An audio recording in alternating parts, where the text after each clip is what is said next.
We have already understood many concepts of gauge pressure. Gauge pressure is the pressure due to fluid. और ये एक homework दे रखे थे जिसको लास्ट क्लास करना चाहिए था, कैसे कैसे स्किप हो गया नहीं।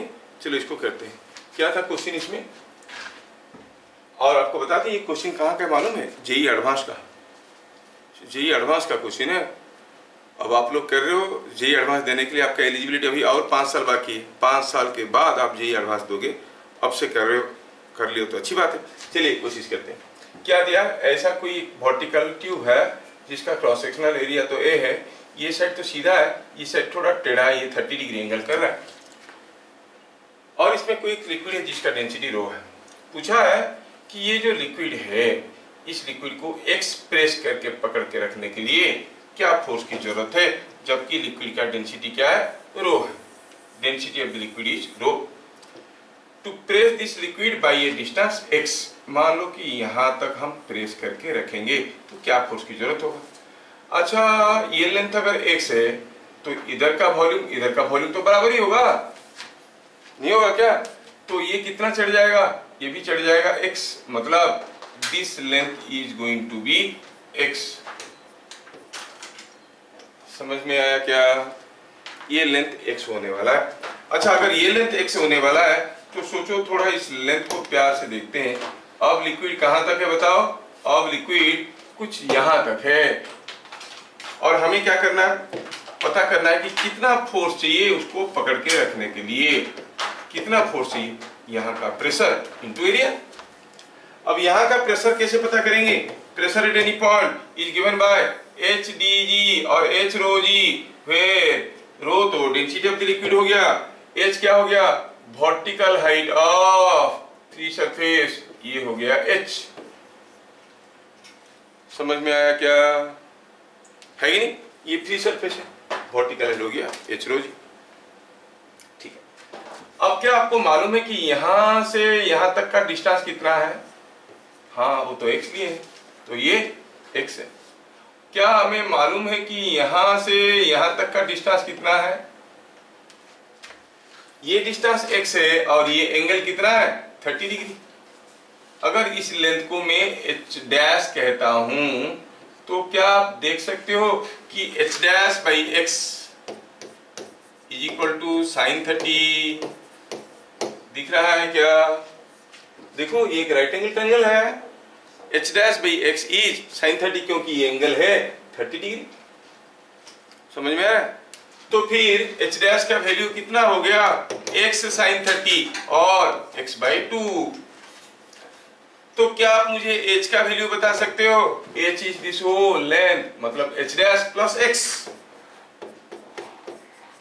It is x plus x by 2 is 3x by 2। क्या मेरी बात समझ में आ रहा है? हाँ, अच्छा, समझ में आ रहा है तो अच्छी बात है। It is coming out to be 3x by 2। तो फ्री सरफेस का हाइट इज 3x बाई 2। तो फिर क्या प्रेशर बनेगा?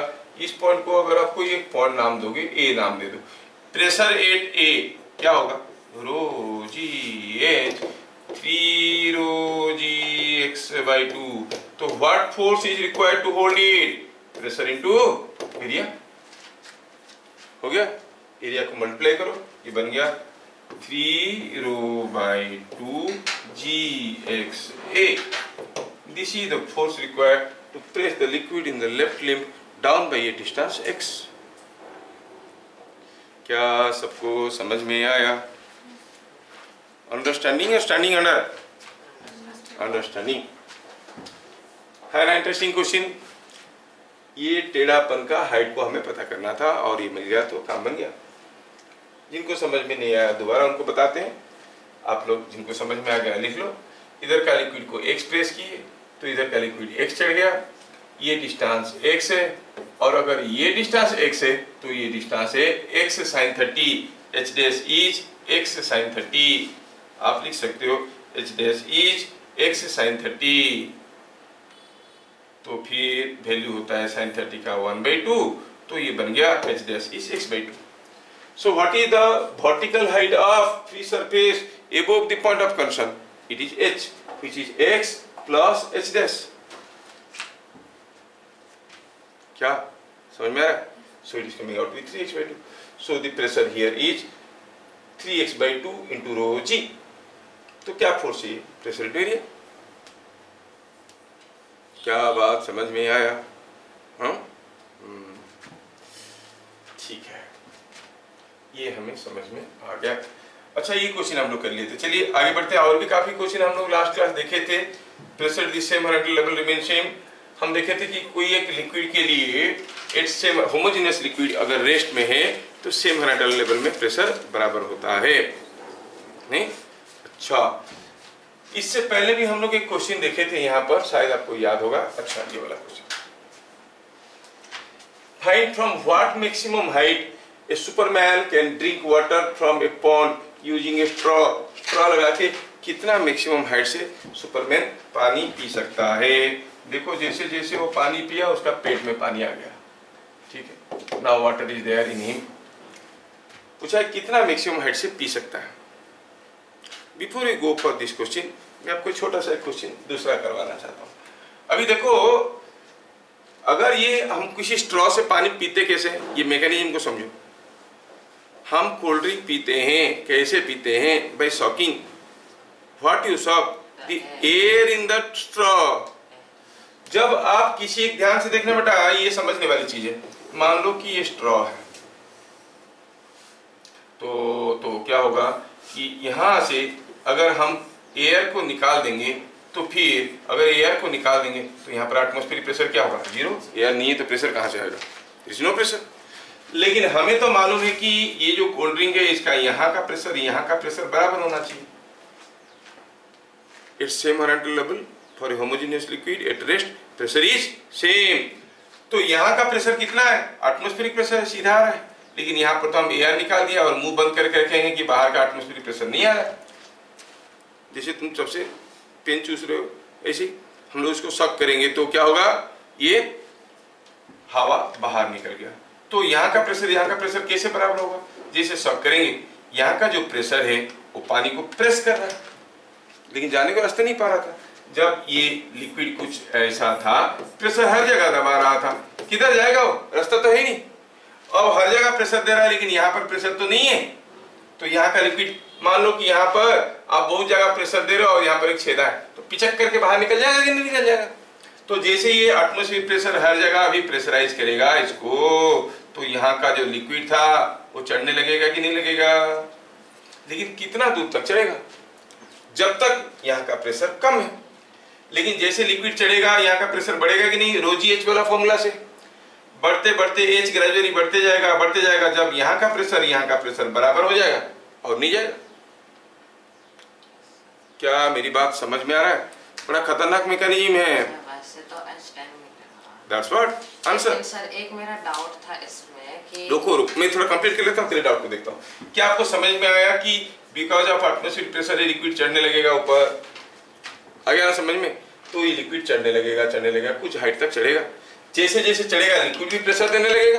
अब इधर से जो पिचक के ये जा रहा था उधर को प्रेशराइज कर रहा है, तो रुकेगा कब? जब इसका प्रेशर, यहाँ पर जो लिक्विड कलम बनेगा उसका प्रेशर ये प्रेशर की बराबर हो जाएगा. है आ रहा है समझ में? यस. तो कितना लिक्विड चढ़ेगा? जितना लिक्विड चढ़ेगा जिसका प्रेशर एटमॉस्फेरिक प्रेशर की बराबर है. यहाँ पर भी सुपरमैन क्या करने वाला है, थोड़ा ध्यान से देखो. सुपरमैन का सुपर बुद्धि, पानी पीने के लिए नीचे आ सकता था लेकिन वो क्या कर रहा है? ऊपर बैठ के स्ट्रॉ से पानी पी रहा है. जैसे ये वाटर को सक करने लगेगा, जैसे ये वाटर को सक करने लगेगा इधर से, ठीक है, जैसे पानी को यहाँ से सक करके चढ़ाने लगेगा ऊपर, तो पानी ऊपर जाएगा. कब तक पानी चढ़ते रहेगा? जब तक यहाँ का प्रेशर बराबर नहीं हो जाता है. लेकिन यहाँ पर कौन सा प्रेशर है? Atmospheric pressure. और यहाँ पर क्या? क्योंकि सेम हॉरिजॉन्टल लेवल पे बराबर होना चाहिए प्रेशर, तो यहाँ पर भी क्या होना चाहिए? Atmospheric pressure. तो यहाँ पर A और यहाँ पर B, तो क्या लिखेंगे? और at any time for its same horizontal level, its same horizontal level.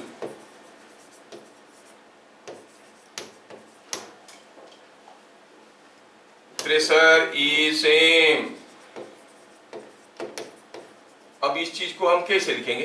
कहेंगे pressure at A is equal to pressure at B. Pressure at A हो गया एटमॉस्फेरिक प्रेशर। अब अगर लिक्विड कुछ एच हाइट तक चढ़ गया है तो प्रेशर एट बी क्या हो जाएगा? रो जी एच। और this was water, you know. For water हम लोग पहले से कर चुके हैं। एच का वैल्यू क्या आता है? What height of water gives you 1 atmospheric pressure? 10 metre. भूल गए हो क्या था? वैल्यू डालो ना। अगर भूल गए तो वैल्यू डालो, निकालो। Atmospheric pressure is 10 to the power 5 and rho is 1000 kg per meter cube for water. G is 10, H निकालो तो मिलेगा H is 10 मीटर। मतलब 10 मीटर तक पानी उठ जाएगा। उसके बाद यहाँ पर कितना प्रेशर बनेगा? सेम एज एटमॉस्फेरिक प्रेशर, और ये पुश नहीं कर पाएगा। लेकिन सोचो ये जो स्ट्रॉ लेके बैठा है 11 मीटर का लेके बैठेगा, सपोज 11 मीटर का स्ट्रॉ लेके बैठेगा तो सारा एयर अगर सक करके निकाल भी दिया तो तभी तो पानी उठेगा 10 मीटर। उसके मुंह तक पहुंचेगा क्या? नहीं पहुंचेगा। सो कितना मैक्सिमम हाइट से वो पानी पी सकता है? मैक्सिमम 10 मीटर, उससे ज्यादा नहीं। वो भी 10 मीटर से थोड़ा सा कम, नहीं तो चाट चाट के पिएगा, क्योंकि पानी तो उससे ऊपर जाएगा नहीं ना। 10 मीटर से अगर 2 सेंटीमीटर कम रहेगा तो 2 सेंटीमीटर का पानी उसके मुंह में जाते रहेगा। कितना भी पावरफुल पंप लगा दो, सक्शन पंप, 10 मीटर से ज्यादा हाइट हो गया तो वो पानी खींच नहीं सकता। क्या मेरा क्वेश्चन और उसका आंसर आपको समझ में आया? अंडरस्टूड? तो क्या देखें हम लोग कि ये मैक्सिमम हाइट आंसर हो गया 10 metre. From what maximum height he can draw और drink liquid, excuse me, he can drink water from a maximum height of 10 metre, उससे ऊपर से नहीं पी सकता। हाँ, तुम कुछ बोल रहे थे? Yes. सर मैं बोल रहा था कि जब पानी उसके मुंह तक पहुंच गया तो पूरा स्ट्रॉ फिल्ड अप हो चुका है 10 मीटर के हाइट तक, तो फिर सर ए में अगर हम रो जी एच निकालेंगे तो फिर सर वो क्यों मतलब atmospheric pressure plus rho g h? No, atmospheric pressure नहीं होगा, वही तो बोल रहा हूँ। The pressure here is only atmospheric pressure. Sir point A में तो एटमॉस्फेरिक खुला में पड़ा है, वो तो atmospheric pressure.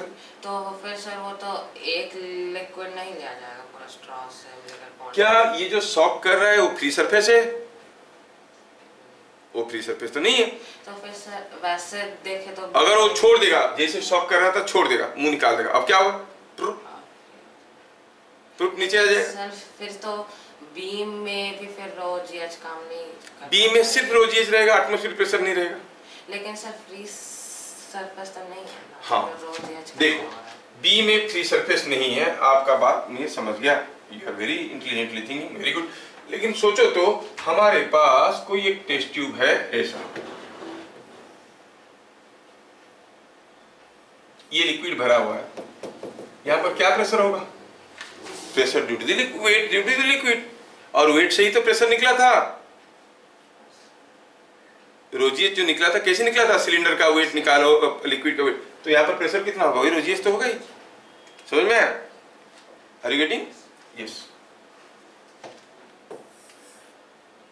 We are thinking with more clarity, very good. अब तो ये चीज सबको समझ में आ गया, आगे बढ़े। चलिए आपको और एक इंटरेस्टिंग क्वेश्चन देता हूँ, क्योंकि आप लोग इतना उल्टा पुल्टा सोच रहे हो, तो let me give U a very interesting question. आज थोड़ा कम क्वेश्चन करेंगे लेकिन थोड़ा इंटरेस्टिंग क्वेश्चन करेंगे। सपोज हम कहेंगे कि ये कोई एक कंटेनर ऑफ लिक्विड है और इसको किसी एक नाइफ एज के ऊपर हमने बैलेंस करके रखा है। It is balanced on a knife edge. तो ऐसे रह सकता है? नहीं, ऐसे रह सकता है। सपोज हम कहेंगे कि यहाँ पे कोई एक कछुआ है,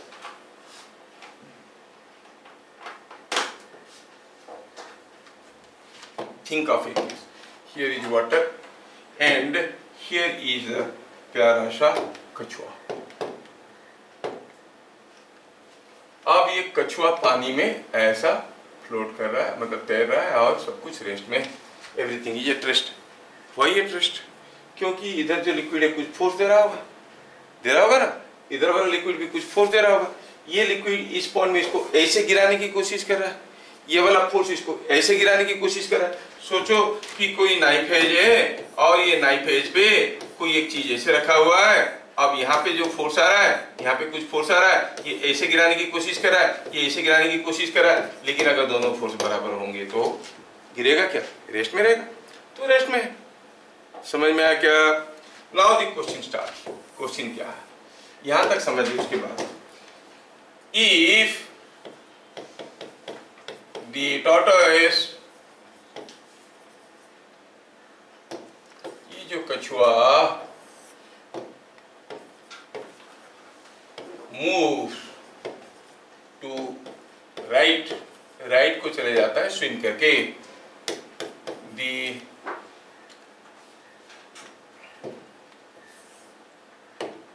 ये टैंक है, टैंक विल रोटेट क्लॉकवाइज और एंटी क्लॉकवाइज।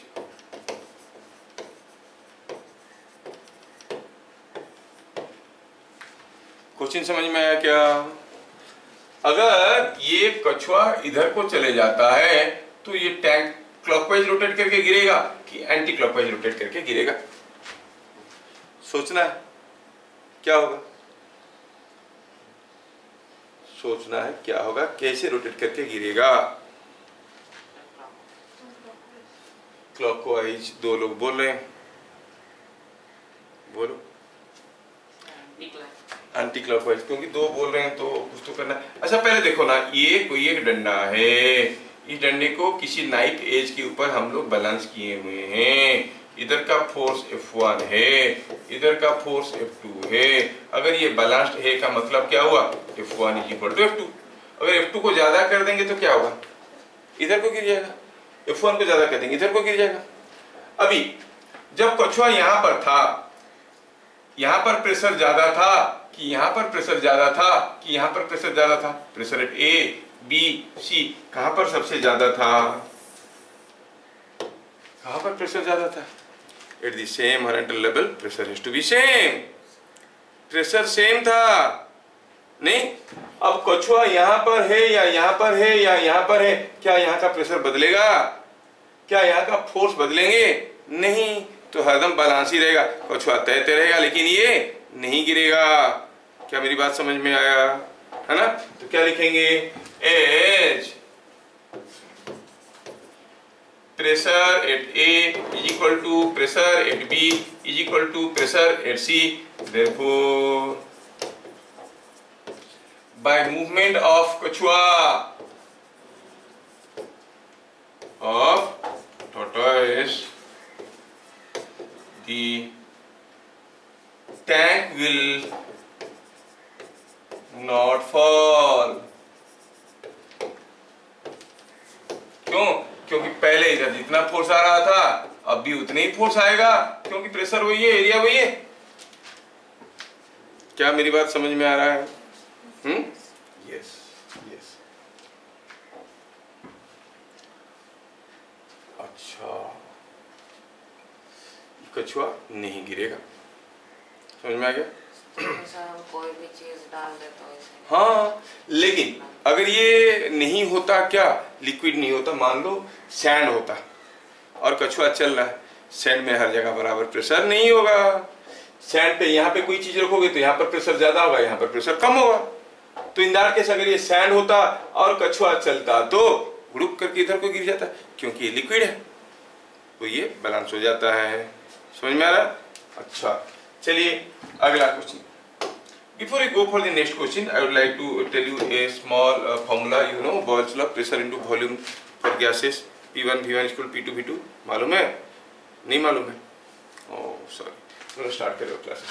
Anyway, तो हमें इतने सारे चीज अभी समझ में आया और उसको लेके और भी आगे बढ़ेंगे, लेकिन थोड़ा हल्का सा आज हम लोग और एक इम्पोर्टेंट चीज देखेंगे, that is called Bernoulli Archimedes principal.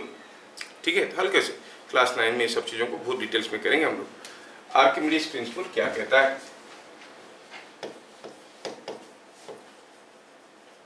अब ये टॉपिक का नाम है आर्किमिडीज प्रिंसिपल। कंसेप्ट को समझेंगे और क्या है ये बुआन फोर्स के बारे में। टॉपिक लेंगे हम लोग, व्हाट इज बुआंट फोर्स।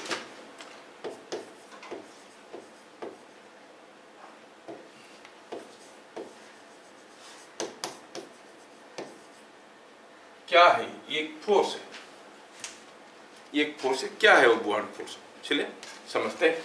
हम पढ़ें कि जितने भी फोर्सेस है वो दो किस्म के होते हैं, एक होता है कॉन्टैक्ट फोर्स, एक होता है नॉन कॉन्टैक्ट फोर्स। नहीं, जब किसी एक सॉलिड को किसी एक लिक्विड में डुबोते हैं, सॉलिड को लिक्विड में डुबाएंगे तो लिक्विड उसके सॉलिड घुस जाएगा लिक्विड में, तो लिक्विड चारों तरफ से उसके ऊपर फोर्स देगा क्योंकि कॉन्टैक्ट में। जो टोटल फोर्स देगा उसको कहते हैं बुआंट फोर्स। समझ में आया क्या क्या है बुआंट फोर्स? लिखते हैं, when a solid is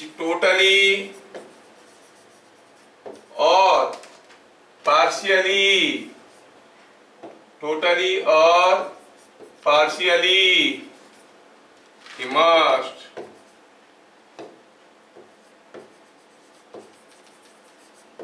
into a liquid, the liquid exerts normal forces.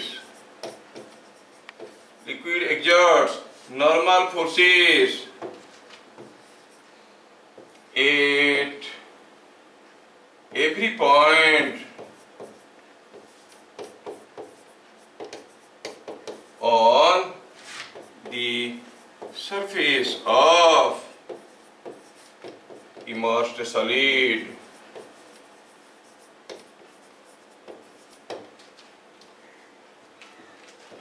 Resultant of these forces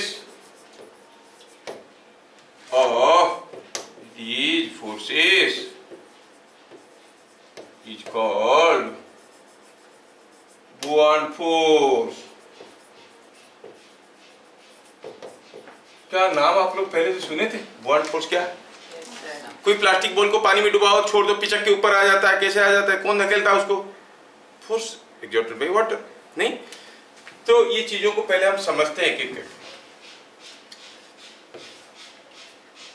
supposing क्या बोल रहा है उसको देखते हैं। सपोजिंग हम कहेंगे कि ये कोई एक सॉलिड है ऐसा शेप का, और इस सॉलिड को हमने किसी एक लिक्विड में डुबा रखा है, और लिक्विड कैसा है? लिक्विड है मान लो ऐसा, कंटेनर में लिक्विड रखा हुआ है, और सपोज मानते हैं कि the liquid is up to this, ऐसा लेवल में the liquid is up to this level. अब ये सॉलिड जो है पार्शियली इमर्स्ड है, तो आप देखोगे ये सॉलिड जो पार्शियली इमर्स्ड है उसकी जो डूबा हुआ सरफेस है, ये सॉलिड का कौन सा सरफेस लिक्विड के साथ कांटेक्ट में? ये सारा सरफेस। ये हर पॉइंट में लिक्विड इसके ऊपर एक फोर्स देगा, लेकिन कैसा फोर्स देगा? Normal to the surface. ये समझ में आना चाहिए। The force exerted will be always normal to the surface. आप पूछ सकते हो साहब क्यों नॉर्मल होगा? नहीं, कोई बॉडी दूसरे के साथ कांटेक्ट में क्यों नॉर्मल में होगा? हम लोग जब नॉर्मल रिएक्शन के बारे में पढ़ रहे थे तो बताए थे, whenever two bodies are in contact, they exert equal and opposite forces onto each other in a direction normal to their surfaces. पढ़े थे कि नहीं पढ़े थे? हाँ, क्योंकि लिक्विड है तो उसमें फ्रिक्शन ज्यादा होता नहीं है। मान लो कि ये बोर्ड स्मूथ है, क्या ये बोर्ड को मैं तिरछा करके पुश कर सकता हूँ? When I am at rest? No, तिरछा करके पुश करूंगा तो फिसल जाएगा। लिक्विड पुश करते हुए भी रेस्ट में है तो कैसे पुश कर रहा होगा? पक्का नॉर्मल टू दिस। समझ में आ रहा है थोड़ा सा, है कि नहीं? तो ये लिक्विड ऐसे फोर्स दे रहा है। ये जो सारा फोर्सेस है इनका अगर हम रिजल्टेंट फोर्स निकालेंगे, सम ऑफ ऑल दिस फोर्सेस, तो कुछ फोर्स मिलेगा। जो फोर्स मिलेगा उसको कहेंगे क्या? बुआंट फोर्स। चाहे बॉडी टोटली इमर्स्ड हो या पार्शियली इमर्स्ड हो, ठीक है। आपकी बुक में, काफी बुक में स्कूल लेवल में बुआंट फोर्स को दूसरे नाम से कहते हैं अपथ्रस्ट। समझ में आ रहा है? अब थोड़ा देखें यहाँ पर, अगर हम कहेंगे कि कोई एक लिक्विड कंटेनर में, ये कोई एक लिक्विड कंटेनर हुआ, इस एक लिक्विड कंटेनर में मैं क्या करता हूँ, एक प्लास्टिक बॉल को यहाँ तक या फिर प्लास्टिक डिब्बा को, ये है कोई प्लास्टिक डिब्बा, ये प्लास्टिक हॉलो डिब्बा को मैं यहाँ तक डुबाया और हुआ क्या कि डिब्बे को जैसे मैं अंदर डुबाया पता चला कि ये जो लिक्विड है उसके ऊपर हर जगह फोर्स देने लगा, इधर भी देने लगा, इधर भी देने लगा, इधर भी देने लगा, इधर भी देने लगा। ये जो डुबा के रखे हैं हम, छोड़ देंगे तो क्या होता है, पिचक के बाहर आ जाता है कि नहीं। अच्छा अब देखो तो इसके ऊपर जितने सारे फोर्स आ रहे हैं, सारे फोर्सेस का जो रिजल्टेंट नेट फोर्स निकालेंगे तो दैट इज कॉल्ड बुआंट फोर्स। नहीं तो अगर ये फोर्स दोनों को जोड़ेंगे, दोनों इक्वल एंड अपोजिट है, वेक्टर है, दो टू इक्वल एंड अपोजिट चीज को जोड़ेंगे तो जीरो हो जाएगा। ये दोनों एक दूसरे को कैंसिल कर गए। क्या हम कह सकते हैं ये फोर्स भी कैंसिल कर जाएंगे? पहले सोचे कि फोर्स आता क्यों है। फोर्स आता इसलिए है क्योंकि यहाँ पे हुआ यूं है कि ये जो लिक्विड है उसके चलते यहाँ पे कुछ प्रेशर है, pressure into area is the force. Similarly यहाँ पे भी कुछ प्रेशर होगा, that into area is the force. Obviously यहाँ का एरिया, यहाँ का प्रेशर से ज्यादा है कि नहीं। नीचे का प्रेशर ज्यादा है तो नीचे का फोर्स ज्यादा है, नीचे का फोर्स ज्यादा है तो ढकेल के ऊपर ले आएगा। क्या मेरी बात समझ में आ रहा है? नहीं अगर अंदर कुछ नहीं है तो मान लो अंदर कुछ वजनदार चीज रख दिए हैं, ऐसा रखे हैं कि ये अंदर वाला चीज का वेट प्लस ऊपर वाला फोर्स इज इक्वल टू नीचे से पुश करने वाला फोर्स, तो वही रह जाएगा। नहीं अगर अंदर जो चीजें रखे वो बहुत ही वजनदार है, उसका वेट प्लस ये वाला फोर्स इससे भी ज्यादा है तो छोड़ देंगे तो डूब जाएगा। समझ में आ रहा है? तो बॉडी के साथ क्या होगा वो बाद की बात है। हम बात कर रहे हैं सिर्फ बुआंट फोर्स किसको कहते हैं। किसको बुआंट फोर्स कहते हैं? ये सारा फोर्सेस का रिजल्टेंट को बुआंट फोर्स कहते हैं। That buoyant force may be more than weight, may be less than weight, may be equal to weight of the body. अगर मोर देन वेट हो गया तो ढकेल के ऊपर ले जाएगा, वेट ज्यादा हो गया तो नीचे ले आएगा। समझ में आ रहा है क्या? तो ये केसेस में हम कहेंगे यहाँ पर जो बुआंट फोर्स आ रहा है वो अपवर्ड आ रहा है, इसलिए काफी बुक में बुआंट फोर्स को अपथ्रस्ट करके लिख दिए हैं। हाँ बोलिए। सर इन फोर्सेस का रिजल्टेंट कभी जीरो नहीं होता। कैसे जीरो होगा? सोचो कैसे जीरो होगा, कैसे जीरो होगा फोर्सेस का रिजल्टेंट? क्योंकि ये फोर्स का रिजल्टेंट तो जीरो हो ही गया, क्योंकि ये जितना फोर्स यहाँ पे जितना प्रेशर है यहाँ पे उतना प्रेशर है, इधर को जितना एरिया है इधर को उतना एरिया, जितना फोर्स इधर को होगा उतना ही फोर्स इधर को होगा, नेट फोर्स हो जाएगा जीरो। लेकिन ऊपर से जो फोर्स है वो तो डेप्थ कम होने के कारण प्रेशर कम है, रोजिएच होता है प्रेशर, यहाँ पर प्रेशर ज्यादा है। समझ में आ रहा है?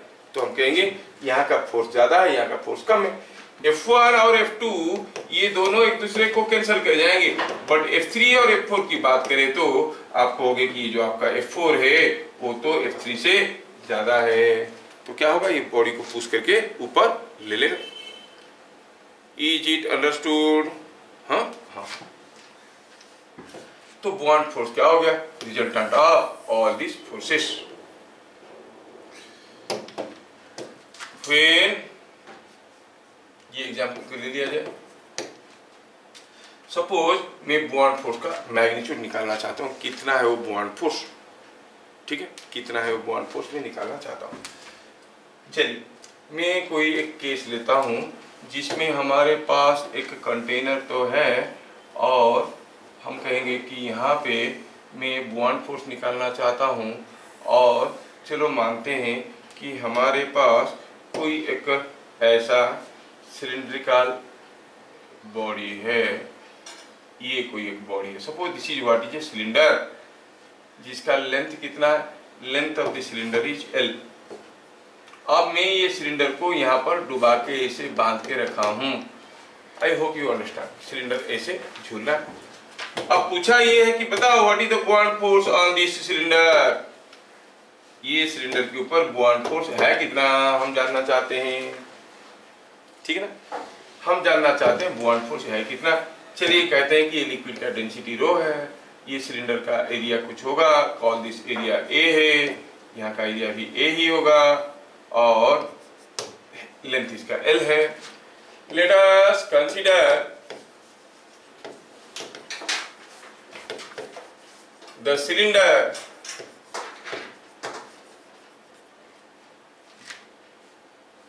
immersed in the liquid shown.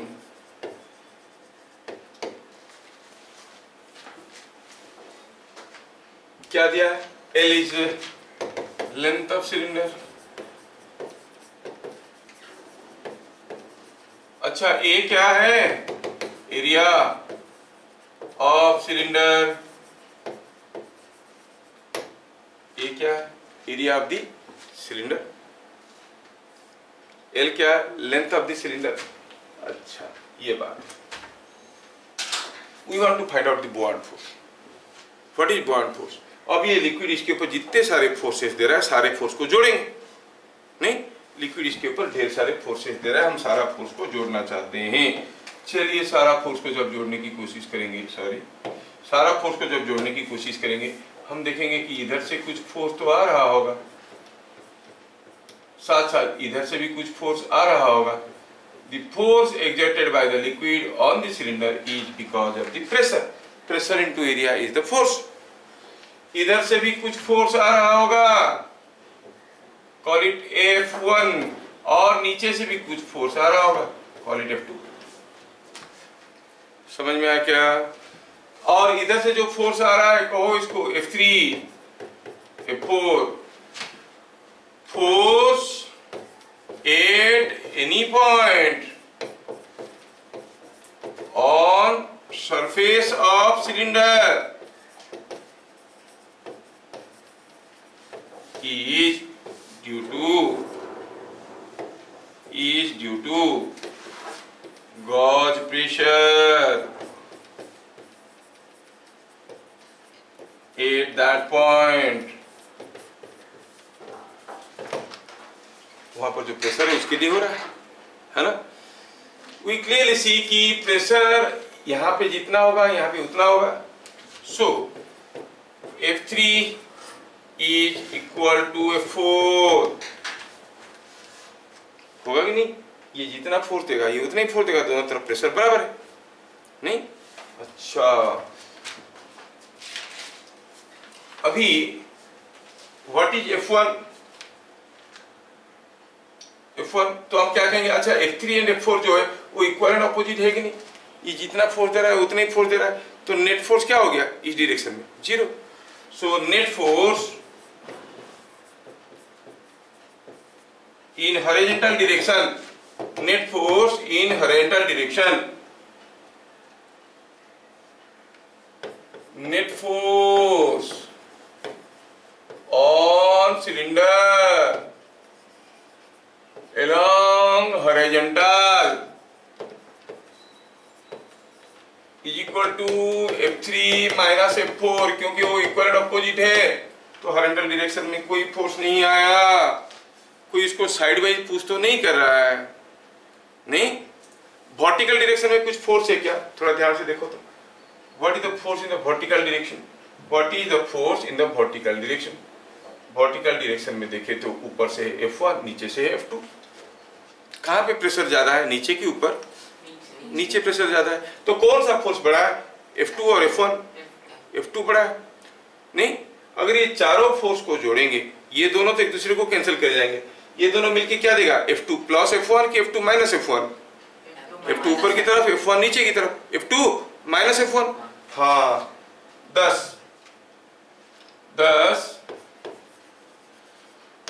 B क्या है? बुआंट फोर्स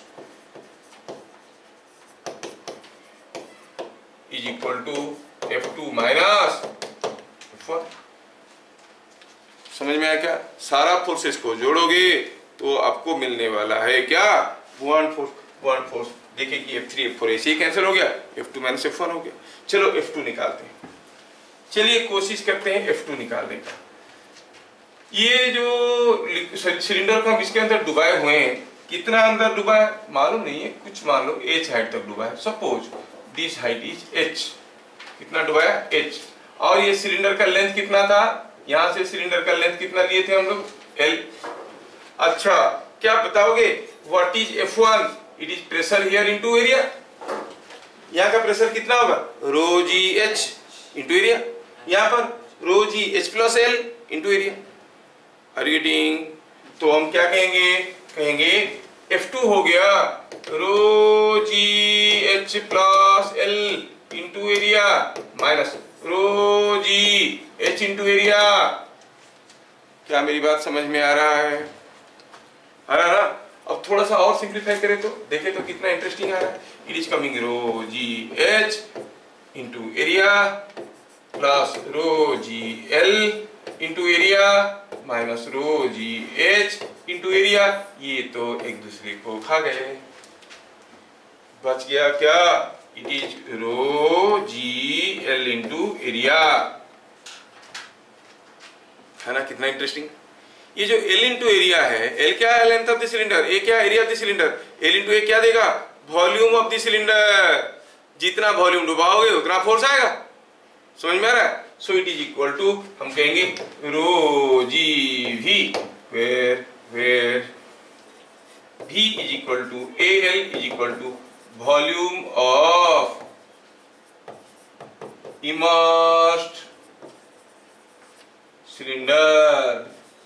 थोड़ा प्यार से समझना बेटा, वॉल्यूम ऑफ इमर्स्ड सिलेंडर, जो डुबाया गया सिलेंडर उसका जो वॉल्यूम है वो है।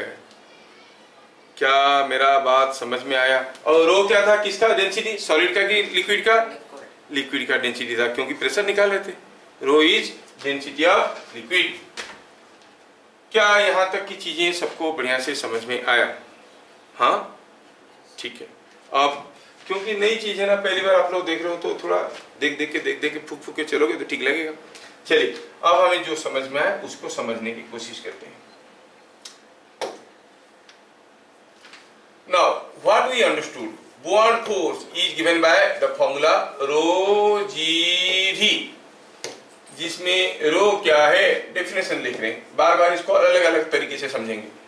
रो क्या है? डेंसिटी ऑफ लिक्विड, ये समझ में आना चाहिए। V is volume of immersed solid.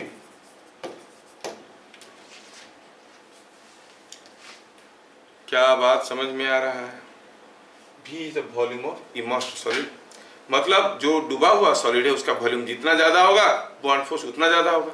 मान लो कि पानी रखा है आपके पास, इतना बड़ा सा एक प्लास्टिक बॉल है, उसको थोड़ा सा डुबाओ तो आपको धीरे से वापस खींचेगा, ज्यादा डुबाओ तो जोर से वापस पुश करेगा। जितना वॉल्यूम अंदर डूबेगा उतना जोर से वो पुश करेगा। समझ में आया क्या? दूसरा चीज हम लोग क्या देखे? B is independent of density of solid. Solid का डेंसिटी के ऊपर डिपेंड नहीं करता है कि नहीं? ये जो सॉलिड है उसका डेंसिटी तो हमारा कहीं भी कैलकुलेशन में नहीं आया। ये जो सिलेंडर की बात कर रहे हैं ये आयरन का था या कॉपर का था, उसके ऊपर कोई फर्क पड़ा क्या? नहीं। तो डेंसिटी ऑफ सॉलिड के ऊपर डिपेंड नहीं करता है। समझ में आ रहा है क्या? अगर हम V वॉल्यूम का एक आयरन ब्लॉक को डुबा के रखेंगे, V वॉल्यूम का एक कॉपर ब्लॉक को डुबा के रखेंगे, किसके ऊपर ज्यादा बॉन्ड फोर्स आएगा? इक्वल आएगा। मोरओवर ये जो बॉन्ड फोर्स देखो ये कितना डूबा है उसके ऊपर डिपेंड करता है क्या? देखो तो ये सिलेंडर यहाँ पर है या थोड़ा नीचे ले आओ, H बढ़ जाएगा, लेकिन H तो अल्टीमेटली कैंसिल हो गया था, है कि नहीं? मतलब कितना वॉल्यूम है उसके ऊपर डिपेंड करता है, कितना अंदर है उसके ऊपर डिपेंड नहीं करता है। तो अगर हम कहेंगे just for sake of understanding, आपको समझ में आया कि नहीं आया देखने के लिए मैं कहूं कि ये मान लो कि कोई एक लिक्विड कंटेनर है, यहां पर हम कहेंगे ये V वॉल्यूम का एक कॉपर ब्लॉक है और ये V वॉल्यूम का एक आयरन ब्लॉक है। ये कॉपर है, ये आयरन है और दोनों का वॉल्यूम V है, तो B ऑन कॉपर ज्यादा होगा कि B ऑन आयरन ज्यादा होगा? सेम होगा, as long as the liquid is same। क्या मेरी बात समझ में आया? जब तक लिक्विड सेम है आपका बॉन्ड फोर्स दोनों के ऊपर बराबर आएगा। Is it understood? दूसरा हुआ कौन सा केस में बॉन्ड फोर्स ज्यादा होगा? Suppose I give you another case, here is a liquid container having some liquid up to this level. अगर भी वॉल्यूम का कोई ब्लॉक को यहाँ पे रखेंगे तो बॉन्ड फोर्स ज्यादा होगा, कि यहाँ पे रखेंगे तो बॉन्ड फोर्स ज्यादा होगा। वॉल्यूम भी है, ये है केस 1, ये है केस 2। कौन सा केस में बॉन्ड फोर्स ज्यादा होगा? केस 1 में कि केस 2 में? सेम, कोई फर्क नहीं पड़ता। कभी कभार लगता है जितना डुबाओगे उतना ज्यादा फोर्स होगा, नहीं नहीं, जितना डुबाओगे वो डुबाने के साथ साथ अगर अंदर का वॉल्यूम बढ़ रहा है तो फोर्स बढ़ते जाएगा। एक बार बढ़ चुका है फिर कितना भी डुबाओ उतना ही फोर्स आएगा। समझ में आ रहा है? तो हम कहेंगे यहाँ पर B in first case is same as B in second case. समझ में आया क्या?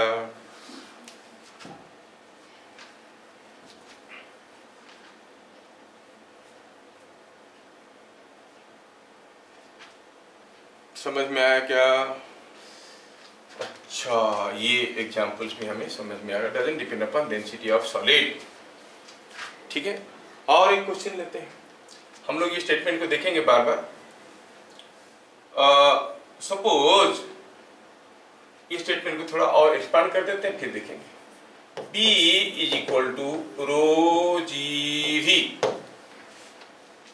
ये जो V था वो क्या था? वॉल्यूम ऑफ किसका? इमर्स्ड सॉलिड, जो सॉलिड डूबा है।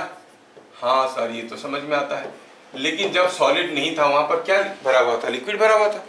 जबरदस्ती लिक्विड सॉलिड को डाल दिए तो वहां से लिक्विड को भगा के खुद बैठ गया। कितना लिक्विड को डिस्प्लेस किया हो? मान लो कि कोई कंटेनर भरा हुआ है पूरा ऊपर तक, ये कंटेनर है, ये पूरा ऊपर तक भरा हुआ है ऐसे। आप उसमें भी वॉल्यूम का सॉलिड को डाल दोगे तो कितना लिक्विड, कितना वॉल्यूम का लिक्विड आ जाएगा बाहर? भी वॉल्यूम का। सो ये जो भी है उसको वॉल्यूम ऑफ इमर्स्ड सॉलिड कहो या फिर कहो it is volume of displaced liquid. क्या मेरी बात समझ में आ रहा है? खतरनाक चीज है भैया, थोड़ा ध्यान से समझो। जितना वॉल्यूम का सॉलिड अंदर जाएगा उतना वॉल्यूम का लिक्विड को बाहर भगाएगा, है कि नहीं? सो it is volume of the immersed liquid, displaced liquid, volume of displaced liquid. ये समझ में आ गया। V is volume of the displaced liquid. जैसे ये हमें समझ में आया, थोड़ा और इंटरेस्टिंग चीजें देखते हैं। Rho is density of the liquid, V is the liquid volume displaced. अगर हमें निकालने के लिए कहा गया M, क्या है M? M is mass of liquid displaced.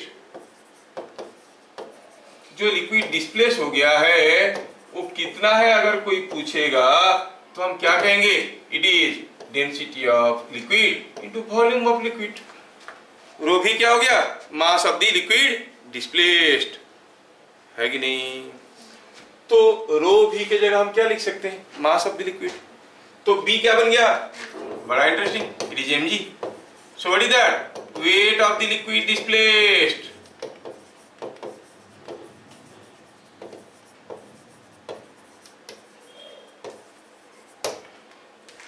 जितना लिक्विड को भगाएगा उसका वेट जो होगा वही होगा बॉन्ड फोर्स। निकालने का तरीका बदल गया कि नहीं? अभी पहले हम लोग रिजल्टेंट फोर्स निकालते थे, फॉर्मूला से निकालते थे। अब समझ में आया कि अगर हम ये जो कोई एक लिक्विड कंटेनर है, पानी से भरा हुआ था, मेरे को कोई पूछा ये ब्लॉक को अगर पूरा डुबा देंगे बताओ उसके ऊपर क्या बॉन्ड फोर्स आएगा?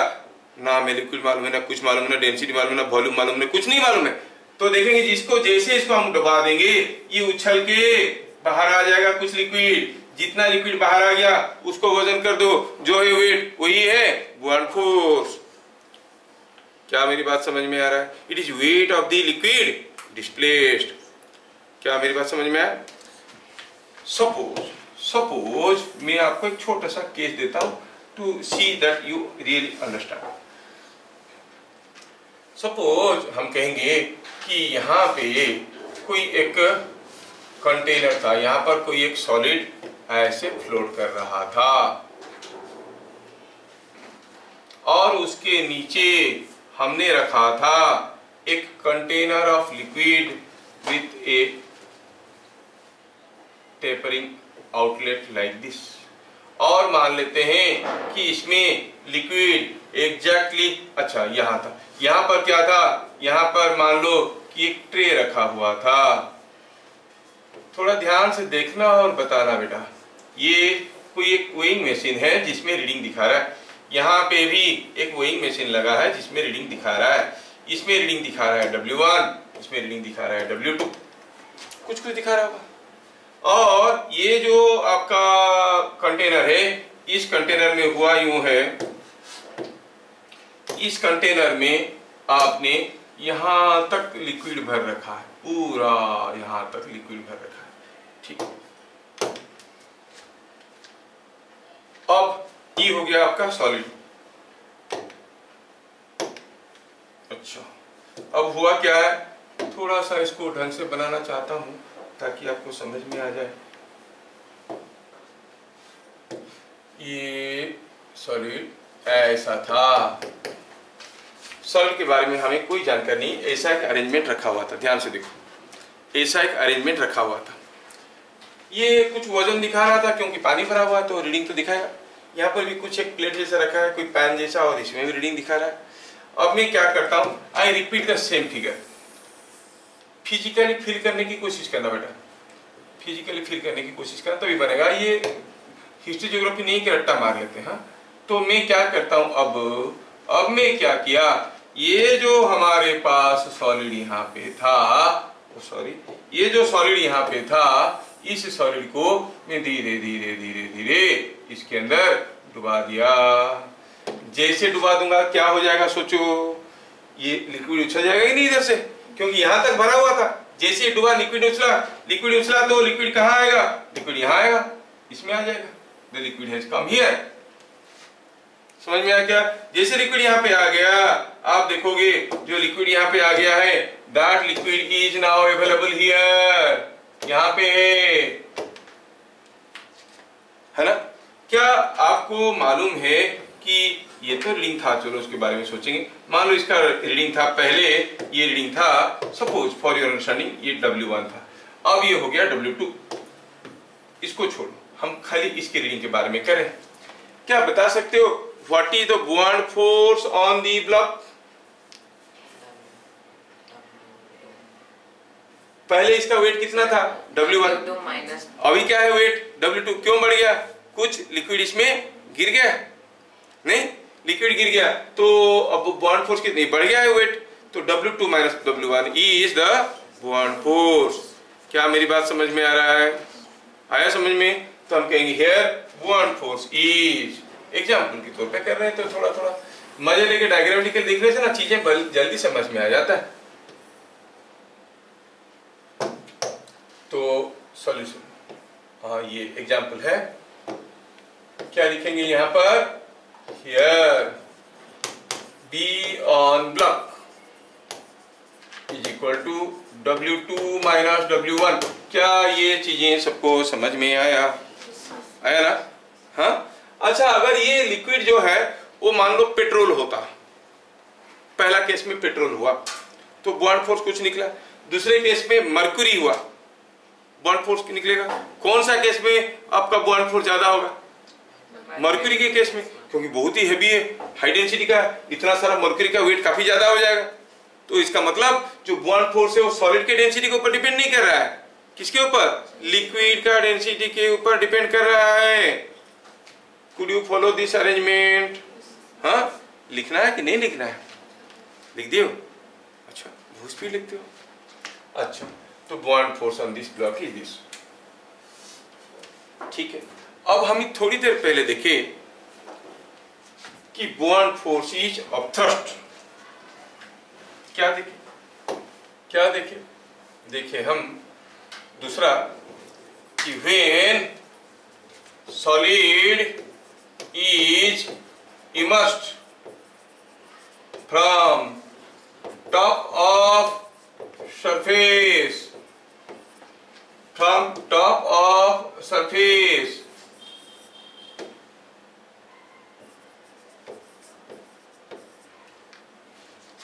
सरफेस से डुबाते हैं। The buoyant force is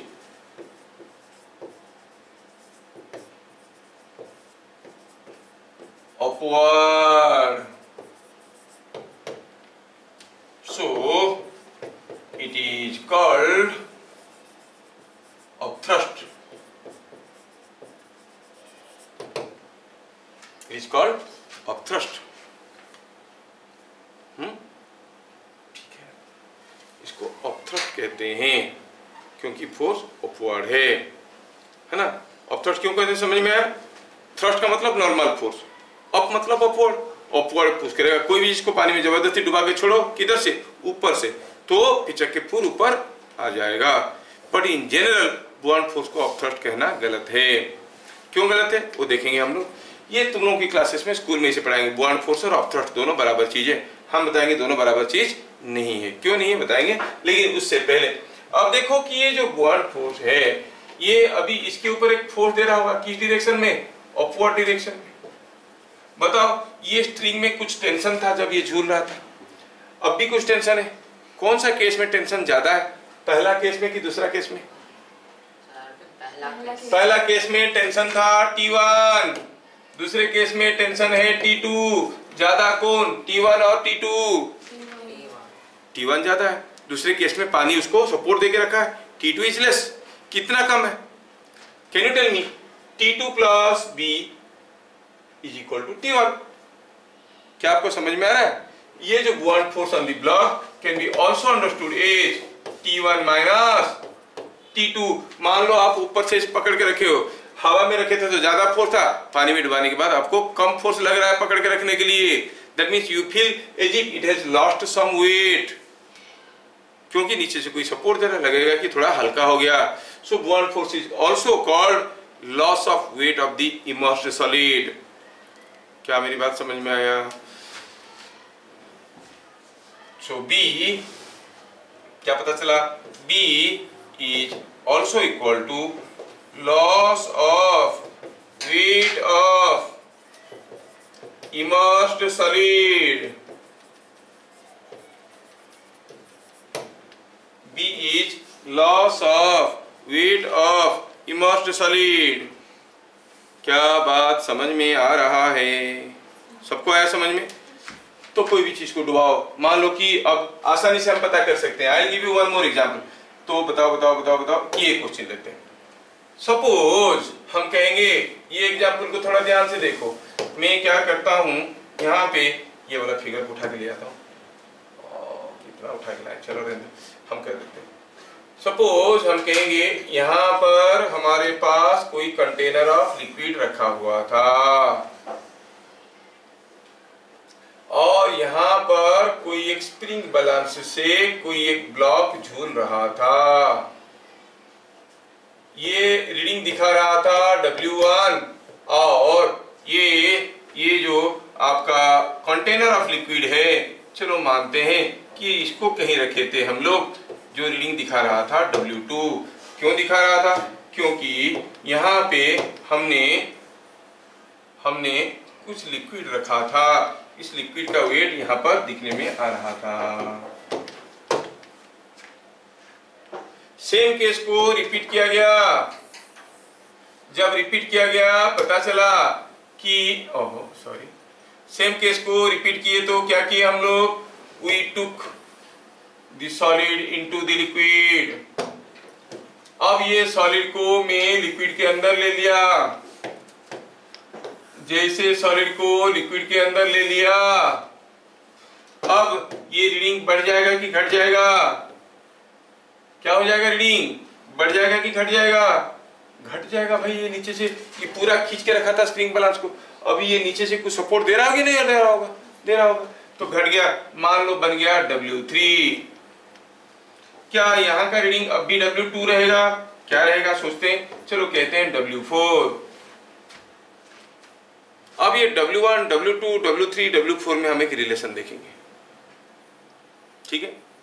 first one intelligent question, before we go for all this calculations, आप बताओ कि सपोज हम कहेंगे कि कोई एक वेइंग मशीन पे, ये एक वेइंग मशीन है। और जो आजकल इलेक्ट्रॉनिक वाला वेइंग मशीन आता है, नहीं, यहाँ पर डिब्बा निकला रहता है, 2 केजी 3 केजी 4 केजी दिखाता है, ऐसा वेइंग मशीन है, समझ रहे हो। मान लो कि इसमें पानी रखा हुआ है, तो ये कुछ लिंक तो दिखा रहा होगा, दिखाएगा या नहीं दिखाएगा। अब मैं मान लो किधर को भी टच नहीं करता हूँ, अपना उंगली अगर थोड़ा सा इसे दबाऊंगा तो इसमें रीडिंग बदलेगा कि नहीं बदलेगा। मैं किधर नहीं छुआ, ये सबको कुछ नहीं छुआ, मैं ऊपर से जाके उंगली थोड़ा दबाया देखने के लिए पानी कितना गर्म है, तो ये रीडिंग बदलेगा कि नहीं बदलेगा। सोचने वाली चीज है। देखो सारा कुछ लिख नहीं सकते, सारा कुछ कॉन्सेप्ट को समझने की कोशिश करो। जैसे मैं उंगली को डुबाऊंगा, वो लिक्विड मेरे हाथ पे फोर्स देगा कि नहीं देगा, किधर को देगा, अपथ्रस्ट देगा, अपवर्ड देगा। और हम जानते हैं कि for every action there is an equal and opposite reaction. नहीं, अगर वो मेरे को अपथ्रस्ट अपवर्ड दे रहा है तो सॉलिड लिक्विड के ऊपर फोर्स किधर को देगा, डाउनवर्ड। तो मतलब ऐसे उंगली करने से आप इसके ऊपर एक फोर्स नीचे की तरफ दे रहे हो तो रीडिंग बढ़ जाएगा। सिंपली उंगली डुबाओ, प्रेशर सॉरी नीचे का रीडिंग बढ़ जाएगा। समझ में आया क्या। और अगर थोड़ा दूसरे तरीके से सोचेंगे तो थोड़ा 1000 तरीके से सोचते, इसे डुबाया और थोड़ा दूसरा, जैसे उंगली डुबाओगे यहाँ का लिक्विड लेवल थोड़ा सा ऊपर जाएगा कि नहीं जाएगा, थोड़ा सा ऊपर गया तो यहाँ पर प्रेशर बढ़ गया कि नहीं बढ़ गया, नीचे का प्रेशर बढ़ गया तो एरिया तो वही है, प्रेशर बढ़ गया तो फोर्स। कैसे भी सोचो, you must be able to think in all possible ways. मैं जितना दिखाऊंगा ऐसा मत दिखना पढ़ना, तो फिर तो घोड़ा बन जाओगे। घोड़ा को देखो ना, आंख में से पट्टी बंधा रहता है, इधर खोल दिया इधर भागता है, इधर खोल दिया इधर भागता है। अपना इमेजिनेशन, अपनी नॉलेज होना बहुत जरूरी है। समझ में आ रहा है। अगर मैं पानी में उंगली करता हूं रीडिंग बढ़ेगा कि घटेगा। जैसे पानी अगर उंगली डालता हूं इसमें तो रीडिंग बढ़ेगा कि घटेगा। खा पी के नहीं आए हो क्या, चिल्ला के तो बोलोगे। उंगली डालने से वेट बढ़ेगा कि घटेगा। ओ अभी तो किसी को पता चला जो देख रहा था, ये टीचर अकेले पढ़ाते हैं कि सामने कोई बच्चे हैं। अगर बच्चे हैं तो मरे मेरे से है कि सब जिंदा है कि सलाइन में बैठे हैं। अच्छा समझ में आ गया। चलिए वापस चलते हैं हमारा एग्जाम्पलरी क्वेश्चन में। आपको समझ में आ रहा होगा कि फिजिक्स कितना जलेबी की तरह सीधा है कि नहीं। कितना सारा चीजें घूम फिर के आ रहा है, एंड इसीलिए तो मुझे बहुत इंटरेस्टिंग लगता है। तुम लोगों को पजल क्वेश्चन सॉल्व करना अच्छा लगता है। हाँ, तो जिनको पजल क्वेश्चन समझ करना अच्छा लगता है उनको फिजिक्स अच्छा लगेगा। चलो बताओ, 6 बच्चे 6 मिनट में 6 अंडा खा लेते हैं। 6 बच्चे 6 मिनट में 6 अंडा खा लेते हैं, ठीक है। 12 बच्चे 12 मिनट में कितना अंडा खाएंगे। चलो बताओ। सर ऐसा क्वेश्चन कोई बुक में मैंने पढ़ा था। 12 बच्चे 12 मिनट में कितना अंडा खाएंगे। 6 बच्चे 6 मिनट में 6 अंडा खा लेते हैं। 12 बच्चे 12 मिनट में कितना अंडा खाएंगे। वाह, 6 बच्चे 6 मिनट में 6 अंडा खाते हैं। हाँ 3/2 अंडा खाएंगे। 12 बच्चे मिलके 12 मिनट में, मतलब 1 और हाफ। मेरे को चाहिए कितने ठो अंडा खा पाएंगे। 6 बच्चे खा लेते हैं 6 मिनट में 6 ठो अंडा। 12 बच्चे खाएंगे कितना अंडा। सोचते रहो। तो जो सोचेगा उसका दिमाग में देखो ना, जब कंप्यूटर सोचता है उसके ऊपर ऐसे ऐसे गोल गोल घूमते रहता है। देखियो कभी, देखियो कि नहीं देखियो। हाँ, जब कंप्यूटर चलते रहता है कुछ सोचता है वो, उसका दिमाग ऐसे ऐसे ऐसे ऐसे ऐसे चलते रहता है। क्रूम क्रूम क्रूम क्रूम क्रूम क्रूम ऐसे करते रहता है कि नहीं। अभी मैं देख रहा हूँ किसके किसके माथे पे ऐसे हो रहा है। हाँ, सोचना बंद। खैर सोचते रहना और बताना बाद में, क्योंकि वो सब के लिए एक्स्ट्रा चार्ज है। मैं आपको फिजिक्स पढ़ाने की बाधा क्या हूँ, तो फिजिक्स पढ़ाता हूँ। तो जैसे मैं इसको डुबाया उसका रीडिंग घटेगा। बताओ इसका रीडिंग बढ़ेगा कि घटेगा। क्योंकि डुबाया तो ये रीडिंग इससे ज्यादा है कि कम है, ज्यादा है। ये समझाने के लिए मैं एग्जांपल दे रहा था। क्या आप बता सकते हो in this case what is the buoyant force. सारा डाटा दिया हुआ है, कोई भी डाटा लेके बोलो। पहले उसका रीडिंग था W1, अब W3 हो गया है। बढ़ गया कि घट गया है। घट गया, क्योंकि ढकेल रहा है ऊपर की तरफ, घट गया। जितना घट गया वही तो बुआयांट फोर्स है। तो मतलब क्या है ये W1 माइनस W3। अच्छा यहाँ पर ये W2 था, W4 हो गया। बढ़ गया कि घट गया। बढ़ गया, क्योंकि जब ये इसके ऊपर दिया तो ये भी उसके ऊपर दिया, तो क्या हो जाएगा, ये कितना हो जाएगा W4 माइनस, किसी भी तरीके से आप बॉन्ड फोर्स को रियलाइज कर सकते हो। सारा चीज जो मैं बोल रहा हूं उसको लिखूंगा तो मुश्किल हो जाएगा, वीडियो तो है, आप लोग देख लोगे बार बार, ठीक है। ये समझ में आ गया। तो जब भी कोई चीज को डुबाते हैं, अच्छा बताओ ये क्वेश्चन, सपोज हम कहेंगे ये है कोई आर्मी जो दिखने में थोड़ा अजीब सा है लेकिन आर्मी है, क्योंकि मेरा ड्राइंग ठीक नहीं होता है। ये है कोई आदमी, ऐसा है, ये आदमी किसी एक वेइंग मशीन पे खड़ा है और इसमें कुछ रीडिंग आ रहा है। वो एक हाथ में क्या पकड़ा है, मछली पकड़ा है। हियर इज ए फिश, मछली जल की रानी है। कैसा पकड़ेगा ये मछली, अच्छा मछली को ऐसे पकड़ेगा, ये मछली को ऐसे पकड़ा हुआ है और दूसरे हाथ से इसका गर्दन नहीं है, दूसरे हाथ से ये क्या किया है, एक बकेट पकड़ा हुआ है जिसमें पानी है। Here is water in the bucket, bucket में रखा पानी और यहाँ पर रीडिंग आ रहा है W1। समझ में आया। फिर वो आदमी क्या करता है, थोड़ा आदमी को सुंदर बना दे यार, ये अपना ही आदमी है, ठीक है। अब ये जो आदमी है ये क्या किया कि सोचा कि चलो मैं मछली को अब पानी में छोड़ देता हूँ। वो क्या किया, ये इस मछली को उठाया, यहाँ से लेके आया और पानी में डाल दिया। अरे मछली का आंख रह गया, ठीक है रहने दो, बिना आंख का हो गया, मछली तब तक मर चुका था, आंख बंद है।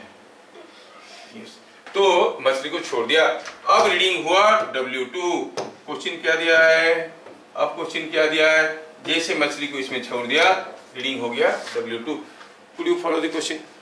दोनों क्वेश्चन को ध्यान से देखिए, ऐसा आता ना क्वेश्चन, दोनों क्वेश्चन को देखो और 10 डिफरेंस निकालो। एक ही है, मछली गायब, एक ही डिफरेंस है, खत्म। बाकी तो कॉपी क्या है। पूछ रहा है कि W1 ज्यादा है कि W2 ज्यादा है, व्हाट इज मोर W1 और W2।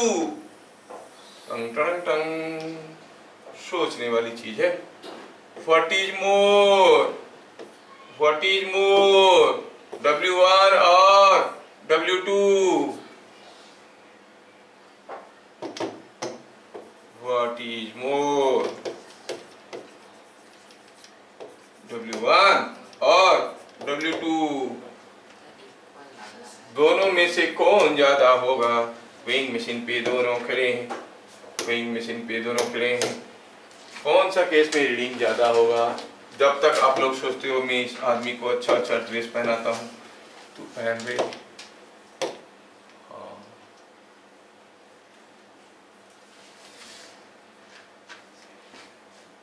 बताना है आपको।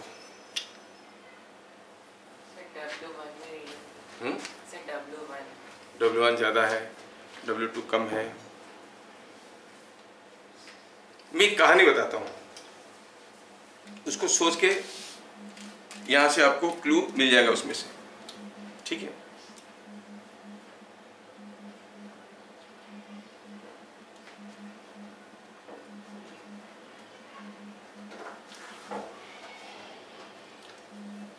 कोई आदमी, ठीक है, कुछ एक बड़ा सा बैग लेके, वजनदार लगेज लेके गधे के साथ जा रहा था। समझ में आया। तो क्या किया, वो खुद बैठा था गधे के ऊपर और बैग को भी रखा था गधे के ऊपर और जा रहा था। फिर सोचा कि गधे को बहुत ज़्यादा वजन हो रहा है, मैं भी बैठा हूँ, बैग भी रखा है, तो थोड़ा लोड मैं ले लेता हूँ। वो क्या किया, बैग को उठा के अपने सर पे रख लिया। क्या गधे पे ज़्यादा लोड हुआ कि कम लोड हुआ? सेम लोड हुआ ना। तो तुम गधे की तरह क्यों बोल रहे हो। इधर देखो, इधर मछली का वेट था, बाकी सारे का वेट W1 था। क्या यहाँ पर सारा चीज नहीं है ना? कौन सा चीज गायब है? सब तो ही है। तो आप कहोगे यहाँ पर जो मछली था, ये मछली के ऊपर अप थ्रस्ट आ रहा होगा, ठीक है, लेकिन ये मछली भी तो इसके ऊपर डाउन थ्रस्ट दे रहा होगा। बॉन्ड फोर्स का इक्वल एंड अपोजिट फोर्स भी तो आ रहा होगा। तो आप क्या कहोगे, W1 will be equal to W2, ये W1 is equal to W2। समझ में आ रहा है क्या? आपको लग रहा होगा कि मछली के ऊपर अपथ्रस्ट आ रहा है इसलिए हल्का हो जाएगा। नहीं, हल्का नहीं होगा ये, क्योंकि ये जितना फोर्स देगा लिक्विड मछली के ऊपर, मछली लिक्विड के ऊपर उतने ही फोर्स देगा। तो मैं चाहता हूं कि आप लोग ये जो आज का वीडियो है उसका जितने सारे कंसेप्ट रहा बुआंट फोर्स का, तो ध्यान से दोबारा पढ़ के आओ। कल tomorrow we have class, what time? 4:30, 4:45, Monday का क्लास 4:45 में आओ और कल उसको करते हैं। लेकिन बढ़िया से पढ़ के समझ के नहीं आओगे तो मुश्किल होगा। See you again tomorrow next class. तब तक के लिए जय हिंद।